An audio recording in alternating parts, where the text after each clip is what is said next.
It's great to be with you guys today. I had to get up at like 4 in the morning because I live in the wine country. And so driving down here, early in the morning and the sun was coming up, it was, on one hand, I wanted a little more sleep. On the other hand, it was a beautiful morning coming in. I teach at Stanford University. I do that 1 day a week. I figured out how to do that along with the internet and phone calls and what have you. And my work's all about behavior and how you design to change people's behaviors. And what we're going to do right now, we're going to practice some behavior change. And the organizers of this event have been very good at providing some supplies. So I want all of you to look under your seat right now and see what surprise is waiting for you. What I want you to do, and we debated whether we should really do this or not, but we're going to do it, is I want you to tear off one piece of floss like this. And what we're going to do, don't do it quite yet, we're going to practice what I call a tiny habit. And in this case, we're going to do something very, very small, and I'm going to have you floss one tooth. Not yet, we're going to do it all together. I know some of you think that's kind of gross, but we can do this. Now, there's one more piece, and I'll explain this a little bit later in my presentation. After you do a tiny behavior that you want to repeat in the future or maybe expand, what you need to do is celebrate victory. Immediately, right away. So I'm not talking about going out to the bar or going and making cookies or what have you. You need to tell yourself in some way that you're awesome. Okay? So we're going to practice this. There's a few ways to do this. I've mapped out 10 different ways to celebrate. But we're going to start with one that's pretty common, that works, and it goes like this. I'm awesome. Okay, you ready? 1, 2, 3. I'm awesome. Okay, let's try another celebration. And this one is bingo. Ready? 1, 2, 3. Bingo. Awesome. Now, I'm awesome. There are some people, when they're working with tiny habits with me, they like doing a little dance.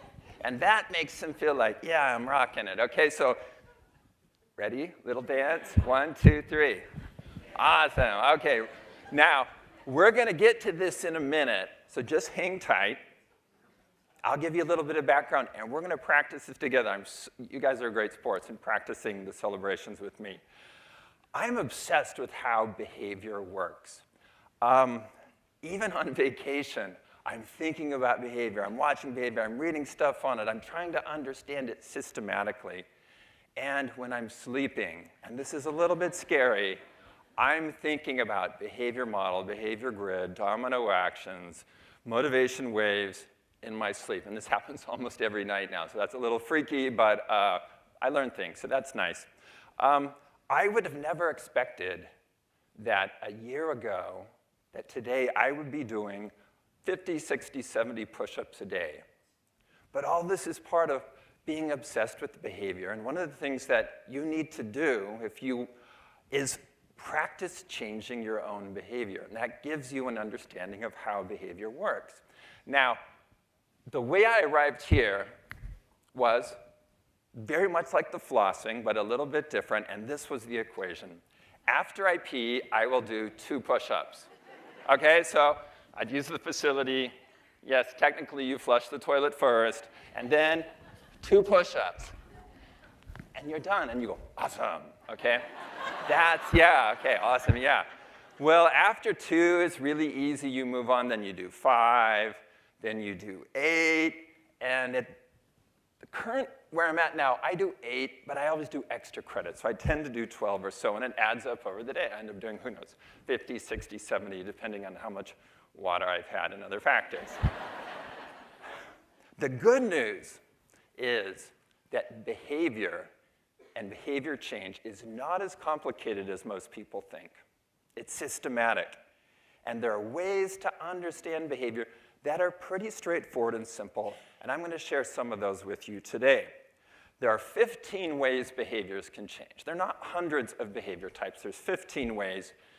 when we talk about health behavior change, people are mostly talking about long-term change, and this row, these are the 5 that represent different types of long-term change. I'm not going to go into depth here, but what I want to explain to you is when it comes to long-term change, there's only 2 ways you can get it done.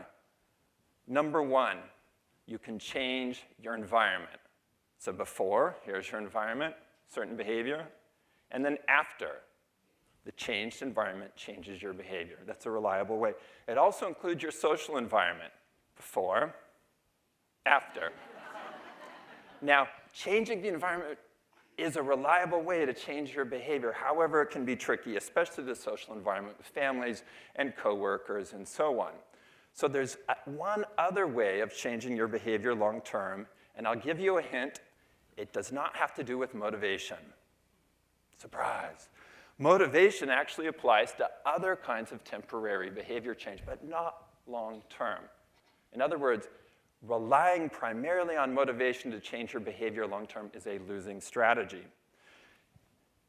And similarly for willpower. So if you can take those off the table if you make the behavior change tiny enough. Now in this grid, this is where habits live, blue path. It's something familiar that you do from now on. And if you make that very tiny, like 2 push-ups, floss 1 tooth, and so on, it's very easy to repeat and make that become a habit. Think about it this way. You already know how to floss all your teeth. That's not what you're lacking. What you're lacking is the automaticity of flossing. So you don't need to train flossing all your teeth. You need to train making it automatic. Now, in the persuasion boot camps that I teach, we geek out about this kind of stuff. And this is one of the crews with me up in the wine country doing it. We look at the sequences of behaviors that eventually land you here to habit. We won't go in that kind of depth today, but what I do want to say, and this is a little bit controversial, is this puzzle is solved. And I'm going to share the pieces with you, and I'm going to share some ways that it got solved. And we'll see what you think. That there's a new way to create habits that is reliable and it's systematic. Now, when we look at health outcomes, bullseye, what do we want to do? Well, things like lose weight, manage stress, and so on. But if you design for the outcomes, you're designing at the wrong place. You need to design for the behaviors that lead to the outcome. And if you take an issue like weight loss, there are many, many behaviors that can contribute to that outcome.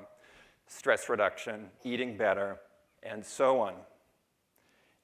And I would propose that most of the behaviors that we need to do are habits. So of the 15 ways behaviors can change, the one that matters most to long-term health are habits. And as we create what I call these tiny habits, and we can't do it all at once, little by little, we will then approach this health outcome in a very reliable way, in a way that doesn't regress, in a way that doesn't make you, oh, I give up, now I'm just going to go back to how I was. Let me share a personal example, and I hesitated about including this, but I will. In 2010, I got one of these scales that's super high tech, and it can tweet out your weight, okay? So I set it up, so it's tweeting my weight. So I started tweeting it out in 2010, and this is about a year. So you can see what's going on there. Not much change, up and down, up and down.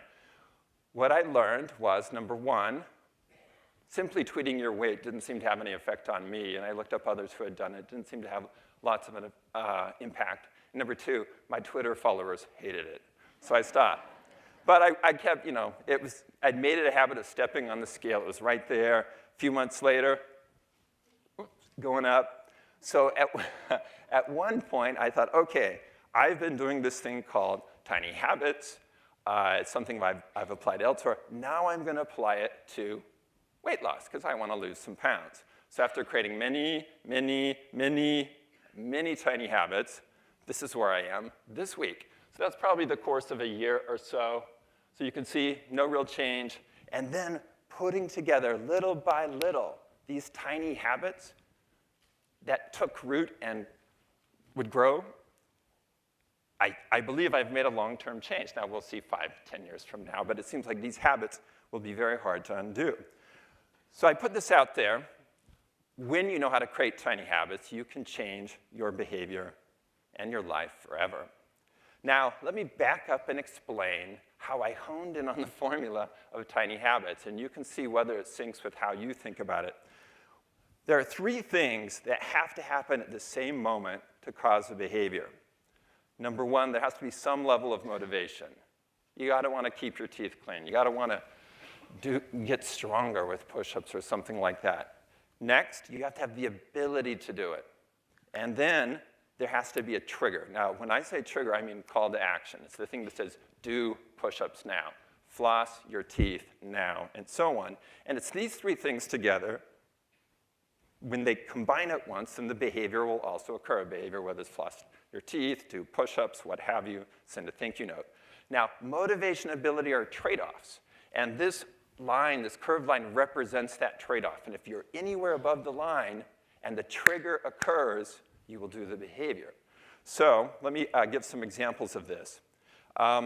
Here below the line, let's say I want you to run a marathon, and you have no motivation to run a marathon. Both low motivation and it's hard. When I say run a marathon, you're not going to do it, no matter how many times I make that call to action.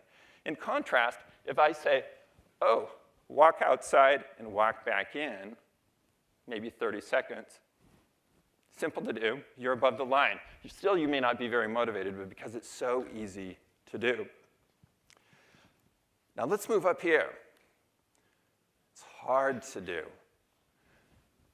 I'm asking you to do something very hard. In order to do something that's difficult, you need high levels of motivation. In fact, I think that's the purpose. That's the only use of motivation in our lives, is to allow us to do hard things. And if we're not doing hard things, we don't need that much motivation. When our motivation lags, boom, can't do it. Motivation is very slippery. So if you set yourself up to do something hard, and you have to somehow sustain the motivation's going to drop down, and there's going to be a point where you don't do it, and habits are about repeating it, and you won't create the habit. So as I looked at this, as I looked at my behavior model, I thought, let's go right here. Easy to do. Stuff that's so easy to do, it doesn't require much motivation at all. So whether your motivation's high, you'll still do it. Whether it's low, you'll still do it. And so this is where the insight around, let's make it really tiny. Really tiny, like 1 tooth, 2 push-ups, 1 sip of water, and so on. Well, now, when you look at it in this way, the smiley face, we're accounting for motivation, we're accounting for ability. So in the equation B equals MAT, those things are done. What wasn't done, and what I hadn't solved, was the trigger. How do we trigger that behavior easily? Well, one day, I came home from the gym, I went into the bathroom, I got in the shower, I turned on the shower, I got out, I dried off, I went into my bedroom, I opened the sock drawer, and at that moment, it hit me. After. The secret was after. If you use an existing behavior in your life and you put the new tiny behavior after it, you can use the existing behavior to be the trigger. So I was looking for, what is the T, what is the trigger? Well, the triggers are your existing behaviors. I was pretty happy about this. I thought this was a breakthrough. It means you don't have to put up Post-it notes. You don't have to set alarms and so on. You just establish what it will come after. So I went off, mapped this out, and started practicing tiny habits more and more on my own, applied them to many things. And then about a year ago, after I'd done this a while, I thought, I'm going to invite some friends to do it, and it kind of grew from there. So today, I've actually coached over 20,000 tiny habits, and this is a snapshot from the spreadsheet. Here's the format for tiny habits. It looks like this. After whatever your existing behavior is, I call that an anchor, I will floss 1 tooth, do 2 push-ups, and so on. So what kinds of tiny habits do people create?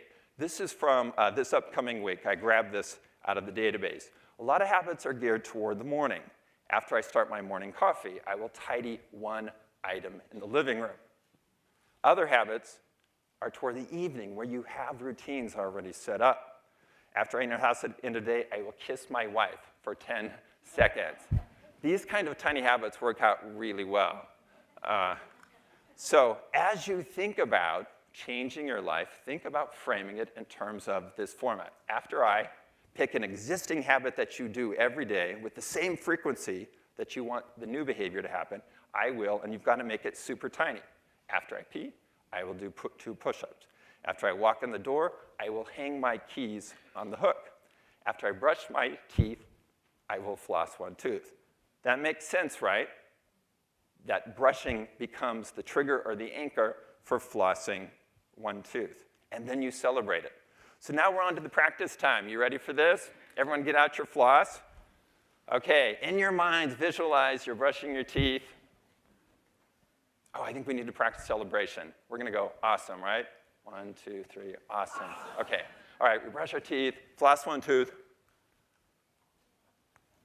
1, 2, 3, awesome. Okay. If you keep at that over time, it'll get easier and easier to floss your teeth, and you can floss more and more.